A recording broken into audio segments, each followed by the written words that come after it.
귀신 얘기들 많이 하잖아요. 그렇죠? 귀신 얘기들 많이 하는데 오늘 귀신 얘기 좀 합니다. 누가 어디서 귀신을 봤다고 하더라. 어디서 귀신을 봤다고 하더라. 또 어느 장소에는 귀신이 자꾸 나온다고 하더라. 어떤 가수가 녹음실에서 녹음을 하는데 귀신의 소리를 들었다더라. 어느 배우가 어디에 갔는데 귀신을 봤다고 하더라. 참 그런 말이 많이 합니다. 그리고 여름이 되면 방송사에서도 남남 특집으로 귀신에 관계된 오락, 드라마 이런 것들 많이 다루지 않습니까? 근데 귀신은 실제 우리 주변에도 많이 있고 또 우리 예수님 믿는 사람들은 귀신을 쫓는 일을 많이 합니다. 오늘 본문에서 보면은 예수님이 귀신을 쫓아서 병 고치는 얘기입니다. 귀신을 쫓아서 병 고치는 얘기. 예수님께서 베드로와 야고보와 요한을 데리고 변화산에 올라가셔서 부활하신 후의 모습을 조금 보여주셨습니다. 2절에서 3절. 그들 앞에서 변형되사 그 옷이 광채가 나며 세상에서 빨래하는 자가 그렇게 희게 할 수 없을 만큼 매우 휘어졌더라. 세 제자들이 이 체험을 했고 그래서 예수님이 이 세 제자를 데리고 9 제자들이 있는 곳으로 오시게 됩니다. 오시게 되는데 와서 보니까 9 제자들과 율법학자들 간에 굉장히 심한 논쟁이 일어나고 있었습니다. 14절. 이에 그들이 제자들에게 와서 보니 큰 무리가 그들을 둘러싸고 서기관들이 그들과 더불어 변론하고 있더라. 예, 그들과 더불어 변론하고 있더라. 서기관들이, 율법학자들이 예수님의 제자들과 논쟁을 하고 있더라. 그럼 이 제자들과 율법학자들 간의 논쟁의 쟁점이 무엇일까? 과연 무엇을 가지고 이렇게 논쟁을 했을까? 예수님께서 이 상황을 보시면서 질문하십니다. 16절. 그때 주께서 서기관들에게 물으시기를 너희가 그들과 무엇을 논쟁하느냐? 제자들과 서기관들의 논쟁을 보면서 서기관들에게 물어봅니다. 너희가 무엇을 가지고 내 제자들과의 논쟁을 이렇게 하고 있느냐라고 물었더니 그때에 병든 아이의 아버지가 이 논쟁의 상황을 설명을 합니다. 18절. 내가 선생님의 제자들에게 내쫓아 달라 하였으나 그들이 능히 하지 못하더이다. 그러니까 여기에 제자들과 율법학자들 간의 논쟁이 뭡니까? 그 쟁점이 뭐예요? 귀신 쫓는 얘기예요. 귀신 쫓는 얘기를 가지고 지금 논쟁이 일어난 겁니다. 근데 당시 예수님 당시만 해도 귀신 자체가 있다는 것은 누구나 다 알고 인정하는 그런 시기였기 때문에 절대로 뭐 귀신이 있느냐 없느냐 갖고 논쟁을 하지는 않았을 겁니다. 그동안에 예수님과 예수님의 제자들이 수없이 많은 귀신을 쫓아내고 귀신을 쫓아내면서 병을 고치고 이런 것들을 이 율법학자들도 수없이 봐온 겁니다. 그런데 문제는 왜 지금은 귀신을 쫓지 못했느냐 하는 아마 논쟁이었을 겁니다. 왜 너희가 지금은 못 쫓냐? 이 문제를 가지고 아마도 논쟁이 있지 않았냐 싶어요. 우리 현대 기독인들 속에 불신자들 속에서가 아니라 기독인들 속에서 하는 논쟁을 살펴보면은 하나는 귀신이 있느냐 없느냐 하는 논쟁들을 많이 하는 경우를 참 많이 봅니다.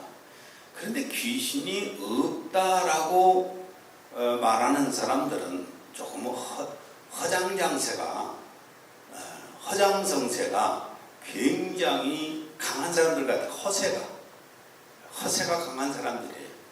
왜냐하면 귀신이 없다고 그래야 지성인처럼 느껴지고 왠지 좀 뛰어난 인물처럼 느껴지니까 자꾸 그런 얘기를 하는 것 같아요. 그런데 신약 성경에만 귀신이라는 단어가 101번이 나옵니다. 101번이 나오는데 그러면 성경을 왜 읽습니까? 불신자야 뭐 그렇다 손치지만은 크리스찬이라고 하면서 예수를 믿는 사람이라고 하면서 성경에는 101번이나 귀신 얘기가 신약성경에 나오는데 안 믿는다면은 뭐 하는데 성경을 믿고 교회를 나와 설교를 듣느냐고 말이죠. 마태복음 8장 16절 저물매 사람들이 귀신 들린 자를 많이 데리고 예수께 오거늘 예수께서 말씀으로 귀신들을 쫓아내시고 병든 자들을 다 고치시니. 이 구절에서만 보더라도 예수님이 귀신을 얼마나 많이 쫓았는가를 알 수 있지 않겠어요? 어마어마하게 귀신들을 쫓아냈는데, 그러니까 진짜 크리스찬이라면은, 진짜 그리스도인이라면은 귀신이 있느냐 없느냐 하는 것은 논쟁의 가치가 없는 것이고 대답할 가치도 없는 겁니다. 귀신이 없다고 그러면 마음은 편하겠지요. 마음은 편하지만은 귀신의 종이 되어서 귀신에게 당합니다. 귀신이 있다는 것을 알고 귀신을 방어해야만이 내가 질병에서도 나을 수도 있는 것이고 질병을 막을 수도 있는 것이고 내 삶의 저주를 막을 수도 있는 것 아니겠어요? 근데 없다고 그러면 마음이 편할지 모르겠어요. 이게 강도가 우리 집에 들어가고 저 구석에 숨어 있는데 강도 없다 그러면 굉장히 마음이 편할지 모르겠지만은 언제 그 강도에게 당할지 모른단 말이에요. 귀신이 없는 게 아니라 귀신이 있지요. 저는 귀신 쫓는 사역을 30년 정도를 해왔는데 서당계 3년이면 풍어낸다는데 저는 30년을 했어요. 귀신에 대해서 얘기를 더 이상 사실 할 것도 없이 많이 안 편이겠죠. 또 이 크리스찬들 가운데에서 귀신에 대한 논쟁을 보면은 또 이런 게 있습니다. 귀신의 존재가 무엇이냐? 어떤 사람은 타락한 천사다, 어떤 사람은 불신자의 사후의 영혼이다, 뭐 이런 많은 이런 것들을 갖고 논쟁을 해야 됩니다. 제 경험상, 30년의 경험상 귀신을 쫓아보니까 귀신은 여러 가지 존재들로 나와요. 여러 가지 존재들로 나오고 불신자의 죽은 자의 그 사후의 영혼으로도 나오고 때로는 더러운 영들로도 나오고 때로는 짐승의 영 이런 것들로도 나오고 그럽니다. 그런데 문제는 귀신의 정체가 무엇이냐 이런 것보다도 귀신은 어둠의 영입니다. 귀신은 병을 갖다 줍니다. 귀신은 저주를 가져다 줍니다. 사람의 몸속에 있든지 아니면 자기 집 안에 있든지 귀신이 거기에서 같이 사는 것 다세대 주택 만들 필요가 없어요. 그렇죠? 내 몸에도 성령님과 나만 살아야지 내 몸 안에 귀신이 육체 안에서 신경을 타고 많이 살고 있으면 다세대 주택이잖아요. 그리고 우리 집에도 구석구석에 귀신들이 같이 있으면 이것 또한 다세대 주택이 아닙니까? 틀려요? 네, 맞죠. 이 귀신이라고 하는 것을 뭐 있냐 없냐 귀신의 존재가 뭐냐 하는 것이 문제가 아니라 쫓아내야 합니다. 그 다음에 또 하나의 논쟁이 뭐냐면은 귀신을 어떻게 쫓아낼 수 있느냐 하는 문제를 가지고 논쟁들을 합니다. 당시 예수님 당시에 예수님이 귀신을 쫓아서 병든 자를 고치니까 율법학자들이 그것을 보고 뭐라고 말했냐면은 귀신은 무당들이 사탄의 능력으로 쫓는다고 했습니다. 마태복음 12장 24절 바리새인들은 듣고 이르되 네가 귀신의 왕 바알세불을 힘입지 않고는 귀신을 쫓아내지 못하느니라. 소위 무당이 사탄의 능력을 입어서 귀신을 쫓아내는 것이다. 그러지 않고 귀신을 못 쫓는다. 이렇게 정죄를 했던 겁니다. 그런데 지금도 그래요. 지금도 귀신 쫓는 것은 마치 무당들이 사탄의 힘을 입어서 귀신을 쫓는 걸로 취급을 해버립니다. 그런 취급을 하면 뭐 자신이 우월해진지는 모르겠지만 이런 식으로 자꾸 취급을 해요. 이 논리에 대하여서 여러분 무당이나 법사들이나 귀신을 쫓는 게 아니라 귀신을 달랩니다. 떡 해주고 굿 해주고 밥 해주고 돈 주고 뭐 이런 것처럼 하면서 귀신을 달래고 얼레고 이렇게 하는 것이지 귀신을 확 쫓아버리지는 못해요. 근데 이런 귀신은 무당들이나 하는 것이다. 귀신 쫓는 것은 무당들이나 하는 것이다. 라고 율법학자들이 예수님에게 시비를 붙어서 말을 하니까 예수님께서 여기에 대한 대답을 하십니다. 마태복음 12장 26절. 만일 사탄이 사탄을 쫓아내면 스스로 분쟁하는 것이니 그리하고야 어떻게 그의 나라가 서겠느냐. 사탄이 사탄의 힘을 빌려서 사탄의 세력들을 쫓아내겠습니까? 그럼 그 나라는 망하지요. 그다음에 사탄의 나라는 스스로 사탄이 망하는 짓거리를 하는 거지. 사탄의 나라를 파괴하고 사탄의 세력을 쫓아내는 것은 하나님의 성령의 능력으로만 가능한 것입니다. 이게 예수님께서 답을 주시는 거예요. 이 예수님은 귀신을 어떻게 쫓으라고 하셨는가? 마가복음 16장 17절. 믿는 자들에게는 이런 표적이 따르리니 곧 그들이 내 이름으로 귀신을 쫓아내며. 믿는 자, 하나님이 함께 하심을, 예수님이 함께 하심을 믿는 자가 예수 그리스도의 이름의 권세를 믿는 자, 이런 자가 귀신을 쫓아낼 수 있다. 이 말씀입니다.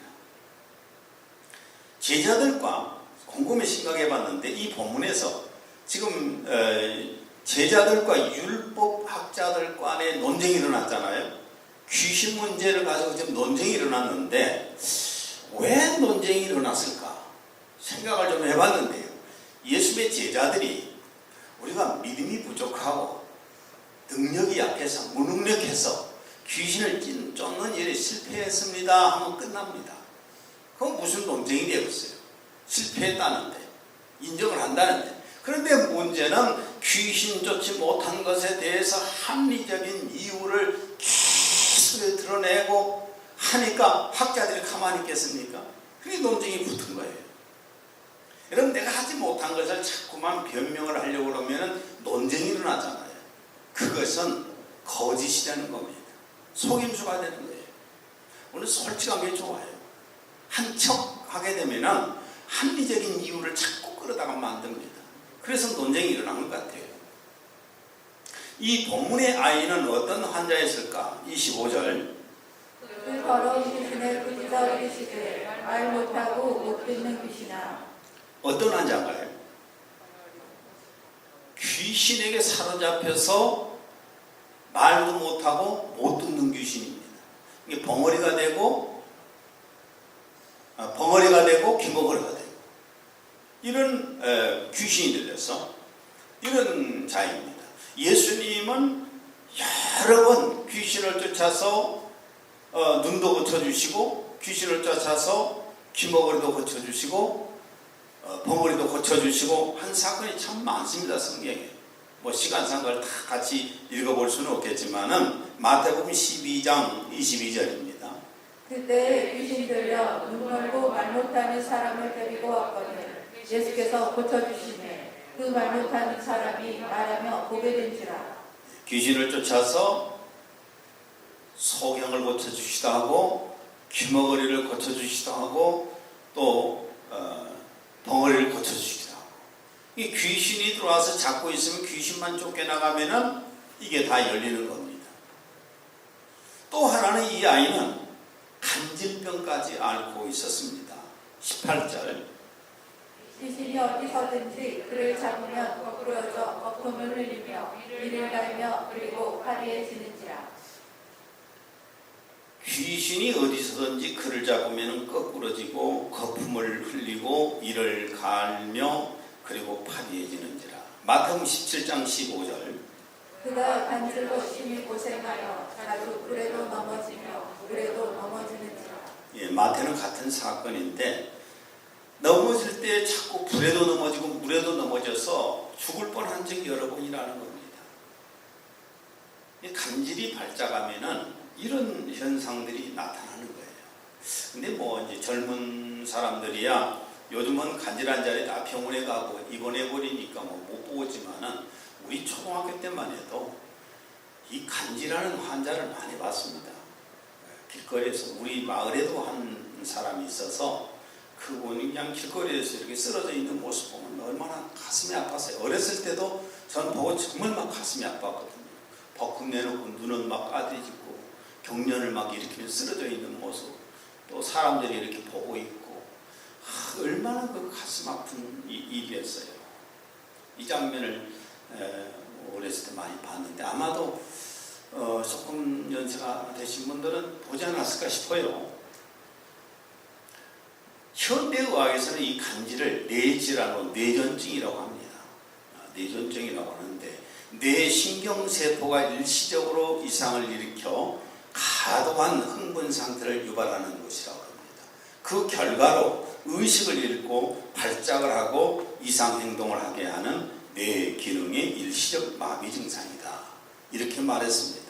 그런데 이 현대의학은 아직 뇌전증의 정확한 원인을 발견을 못했습니다. 뇌전증의 원인이 뭔가 이걸 원인을 발견하지 못했는데 진단을 제대로 못했는데 무슨 치료를 하겠어요?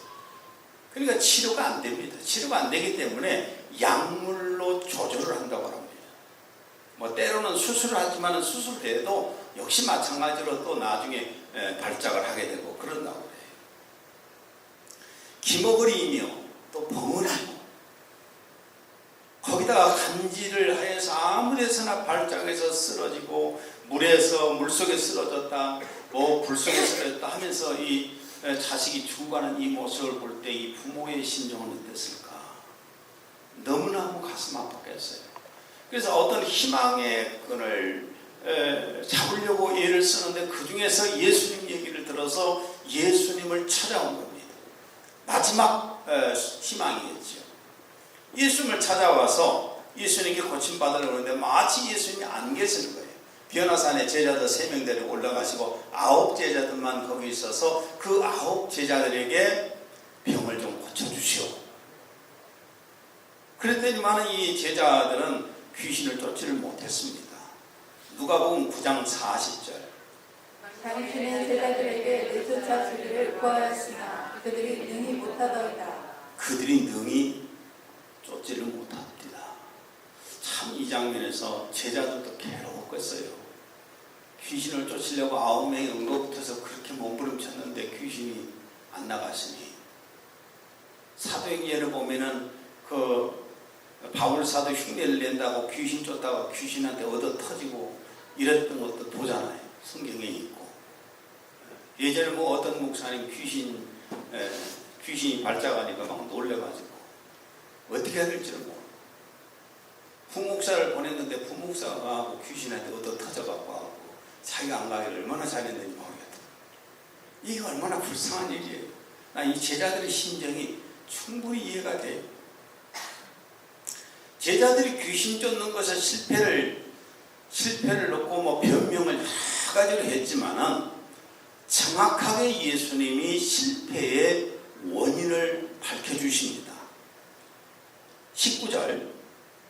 믿음이 없는 세대여 내가 얼마나 너희와 함께 있으며 얼마나 너희에게 참으리요. 마태복음 17장 20절이요. 너희 믿음이 작은 까닭이니라. 너희 믿음이 약한 까닭이라. 무슨 말씀이냐면은 주님께서 그동안에 함께 몸으로 계셨잖아요. 그래서 제자들은 당당한 귀신을 쫓아냈는데 예수님이 지금 그 자리에 계시질 않아요. 변화산에 가시고 안 계시니까, 몸으로 안 계시니까, 함께하지 않으니까 믿음이 약해진 거예요. 저 귀신을 내가 가라고 명령하면은 주님이 이 자리에 계시지 않는데 귀신이 갈까? 하는 이런 약한 믿음이 들어오면서 귀신 쫓는 것을 실패를 했습니다. 지금도 왜 사역자들이 당당한 귀신을 못 쫓은 줄 아십니까? 능력이 꼭 받은 사람들도 있어요. 그런데 능력을 받았는데도 귀신을 못 쫓는 사람들이 정말 너무 많습니다. 어떤 친구 목사님 귀신이 발작하니 전화 와갖고 아이 목사님 이거 어떻게 해야 됩니까? 기도원을 보내야죠. 기도원은 능력이 있고 교회는 능력이 없어야 되겠어요. 그건 말이 안 되잖아요. 왜 사역자들이 귀신을 못 쫓는가? 주님이 함께 하심을 믿지 못해서 그래요.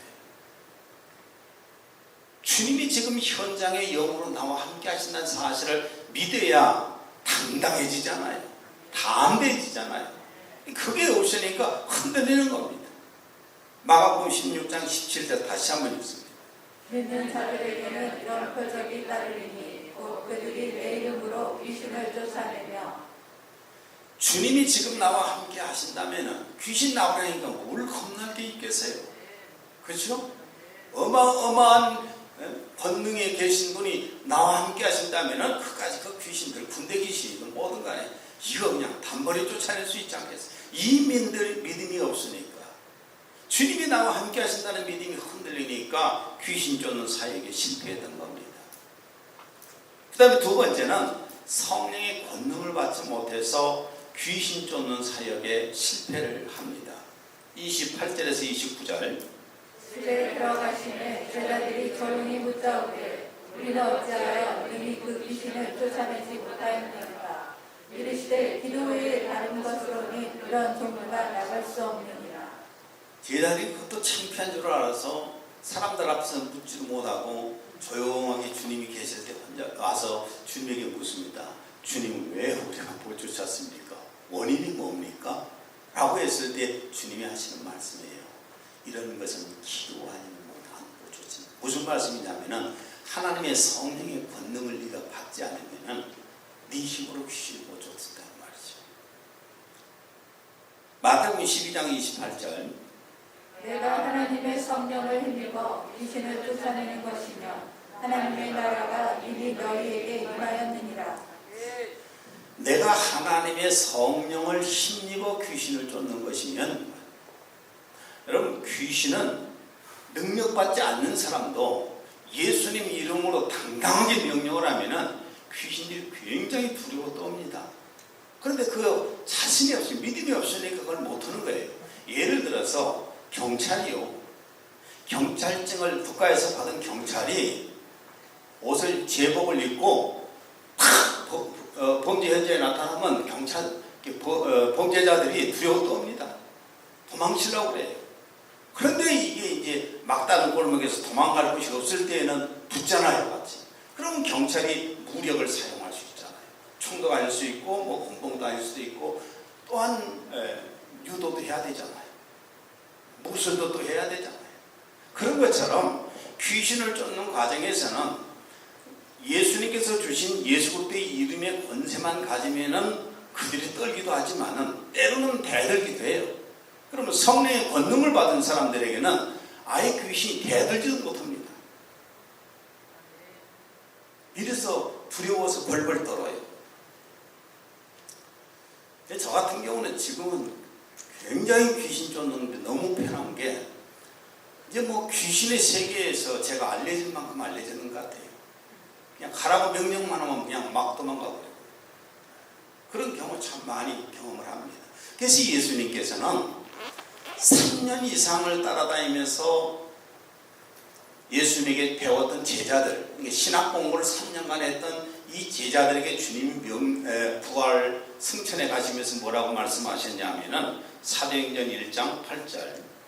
오직 성령이 너희에게 임하시면 너희가 권능을 받고 예루살렘과 온 유대와 사마리아와 땅끝까지 이르러 내 증인이 되리라. 그래서 오순절날 초대교회 성도들은 권능을 성령의 권능을 받았잖아요. 그리고 나서는 놀라운 능력이 나타납니다. 사도행전 5장 16절. 예루살렘 분에 수많은 사람들도 모여 병든 사람과 더러운 귀신에게 괴로움받는 사람을 데리고 와서 다 나음을 얻으니라. 사도행전 8장 7절. 많은 사람에게 붙었던 더러운 귀신들이 크게 소리를 지르며 나가고 또 많은 죽은 병자와 못 걷는 사람이 나오니. 9절은 베드로 사도가 귀신을 쫓는 얘기고 그 뒤 9절은 8장 7절은 안수 집사님이 빌립 안수 집사님이 귀신을 쫓는 얘기입니다. 그렇다면 지금도 우리가 성령의 권능을 받고 예수 그리스도의 이름의 권세를 믿고 주님이 함께 하신다는 사실을 믿는다면 얼마든지 이런 것들을 쫓아낼 수 있지 않겠어요? 귀신을 쫓아내다 보면은 정말 많은 병자가 낫습니다. 그동안 뭐 병 나은 얘기야 너무나 많이 있지 않습니까? 우리 교회에서도 그렇고. 예수님은 은혜를 베푸실 때 오늘 본문 속에서 볼 수 있는 게 먼저 무엇을 요구하냐면 믿음을 요구하십니다. 그러니까 귀신 쫓은 사람도 믿음이 필요하지만 그 어떤 치유를 받기를 원하는 사람도 믿음이 있어야 돼요. 이게 주님이 요구하시는 거예요. 이 아이의 아버지가 예수님에게 도움을 구했습니다. 22절 공동번역입니다. 악령의 발작으로 그 아이는 물속에 뛰어들기도 하고 물속에 빠지기도 하였습니다. 그래서 여러 번 죽을 뻔하였습니다. 선생님께서 하실 수 있다면 자비를 베푸셔서 저희를 구하십시오. 이 사람은 예수님을 찾아온 것은 좋았는데 예수님 마음에 안 드신 거예요. 왜냐하면 예수님을 찾아왔으면 미온적인 태도를 보일 것이 아니라 정말 간절해야 되거든요. 간절하게 기도 부탁을 하고 안수해달라고 해야 되잖아요. 근데 이 아이 아버지는 할 수 있다면 뭐예요? 발가락이라도 자꾸 막 늘고 늘어져야지. 요즘에 제가 치유사에 거의 잘 안 한 편입니다. 근데 예전에 보면은 어떤 분들은 저 카페 앞 앉아서 가족들이 앉아서 기다리고 있어요. 내가 피해 다녔지. 왜냐하면 목이 너무 아프니까 제가 안수를 가능하면 안 하려고 하면 제 아내보다 하라고 그러면 끝까지 따라다녀요. 여러분 예전에 저희 아버님도 안수받고 목에 디스크가 났었어요. 수술하시려고 오셨다가 디스크가 나와서 신앙생활을 하시게 된 분인데 이분은 한 번씩 시골에서 올라오시면요 제 주변에서 왔다 갔다 하세요. 저는 알죠. 뭐 하려고 그러는데 안수해달라는 거예요. 근데 안수해주라 말을 못하고 계속 주변에서 제 아내가 여보 안수 좀 해주세요. 아버님 안수 좀 해드리세요. 대답 안 해요. 그러다가 어쩌다 한 번씩 안수를 해드리면 그 아파서 있는 것이 다 아프고 그랬어요. 얼마나 간절한 마음이었으면 그 안수 받자마자 나왔겠어요. 내가 이 안수 기도를 하면서 봤던 게 뭐냐면은 정말 적극적으로 안수 기도 받으려고 막 애를 쓰는 사람들은 한 번 안수 기도면 나오는 경우가 많아요. 그런데 미온적인 사람들은요 뭐 시간 나면 한 번 안수 한 번 해주실랍니까? 기도 한 번 해주실랍니까? 나는 그 말 듣고 기도한 적이 없어요. 미온적인 태도. 주님도 마찬가지입니다. 23절 예수께서 이르시되 할 수 있거든이 무슨 말이냐. 만일 네가 믿기만 한다면 무엇인지 이루어질 수 있다. 정말 간절하게 네가 믿는다면 매달려라 그 말이죠. 에레미야 33장 3절 너는 내게 부르짖으라. 내가 내게 응답하겠고 내가 알지 못하는 크고 은밀한 일을 내게 보이리라. 누가복음 18장 7절에서 8절 하나님께서 그 밤낮 부르짖는 택하신 자들의 원한을 풀어주지 아니하시겠느냐. 그러나 인자가 올 때에 세상에서 믿음을 보겠느냐. 정말 하나님이 그 문제를 해결해 줄 수 있다면은 여러분 밤을 새서라도 기도해야지. 금식해서라도 기도해야지. 그렇죠? 내가 모든 걸 다 투입시켜서라도 기도를 해야지. 그러면 주님이 해결해 주신다는 겁니다. 환상도 보여주시고 영웅도 들려주시고 주님의 손길로 만져주시기도 하시고 해결되는 거예요. 근데 그게 안 믿어지니까 그렇게 매달려서 기도를 안 하는 거 아니겠어요? 히브리서 11장 1절 믿음은 바라는 것들의 실상이요 보이지 않는 것들의 증거니. 분명히 해결된다는 사실을 믿게 되면은 매달릴 수밖에 없어요. 믿음은 내 삶을 이끌어가는 겁니다. 안 믿어지니까 내 삶을 안 이끌어가는 것이지 믿어지면은 거기에 올인할 수밖에 없는 거예요. 1850년부터 1890년까지 미국 대륙의 서부 캘리포니아로 사람들이 어마어마하게 몰려들었습니다. 이 과정에서 백인들과 인디언들과의 충돌, 전쟁이 일어나가지고 인디언들 죽은 숫자가 이루 말할 수 없이 많습니다. 백인들끼리도 서로 그냥 충돌임을 하고, 그래서 이때 이 시기를 뭐 서부 역사, 서부 개척의 시대 이렇게 부르지만, 좋게 부르지만은 사실은 살육의 시간들이에요. 이 어마어마한 사건이 1848년에서 1853년 사이에 5년 사이에 이 캘리포니아로 남자만 해서 약 25만 명이 몰려갔습니다. 가정도 놔두고 집도 놔두고 그냥 거기로 막 몰려간 거예요. 근데 무엇 때문에 그리 몰려갔을까? 1848년 1월 24일 캘리포니아주 수터스밀에서 금이 발견됐기 때문입니다. 어마어마한 금광이 발견되었기 때문에 사람들은 이 금광을 찾아서 부자가 될 수 있다는 믿음을 가지고 거기에 몰려간 거예요. 그런데 뭐 누가 그걸 약속을 해줬어요? 부자 만들어준다고, 금광을 찾게 해준다고, 막연하게 그럴 것이라는 그런 환상적인 믿음을 가지고 거기 몰려갔는데 대부분 거지가 되고, 대부분 거지가 됐어요. 그리고 또한 뭐 총에 맞아 죽었고 그랬지 않습니까? 확실한 약속도 없는데 꿈을 가지고 살았잖아요. 사람들은 대개가 확실한 약속도 없는데 그냥 희망을 가지고 평생 거기에 바치며 살지 않습니까? 그런데요, 우리 크리스천들에게는 불확실한 것을 믿음으로 갖고 있지 않습니다. 우리는 불확실한 것을 보고 투자하지 않습니다. 우리는 하나님의 확실한 약속을 믿고 살아가는 사람들이에요. 이 아이 아버지는 예수님이 고쳐주실 것을 확신하면서 매달립니다. 24절. 그 아이 아버지가 소리를 질러 이르되 내가 빛나이다. 나의 믿음 없는 것을 도와주소서. 미온적인 태도를 보이다 예수님의 말씀을 듣고 나서 그냥 막 소리 지르면서 매달립니다. 우리 좀 살려주십시오. 체면이 뭔 필요 있어요? 자식이 지금 이런 상황인데 무슨 놈의 체면이고 염치가 있어요?